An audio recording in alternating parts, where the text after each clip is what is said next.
মহান আল্লাহ রাব্বুল আলামিন তিনি বলছেন, সকাল বেলায় পাখি তার বাসা দিয়া ক্ষুধার্ত পেট নিয়ে পাখিগুলি উড়ে চলে যায়।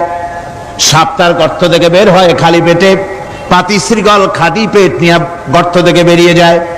তিমির মতো অত বড় প্রকাণ্ড প্রাণী, হাতির মতো প্রকাণ্ড প্রাণী, গরিলা, শিম্পাঞ্জি, ওরাংওটাং, পিঁপড়া থেকে শুরু করে নিয়ে প্রকাণ্ড তিমি পর্যন্ত সমস্ত প্রাণীগুলি সকালবেলায় খালি পেটে বেরিয়ে যায়।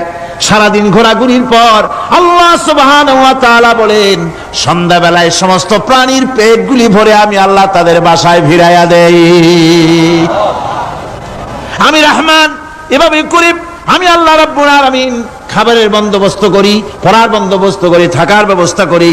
ইয়া আইয়ুহান নাসু যকুরু নি'মাতাল্লাহি আলাইকুম হাল মিন খালিকিন গায়রুল্লাহ ইয়ারযুকুকুম মিনাস সামাই ওয়াল আরদ।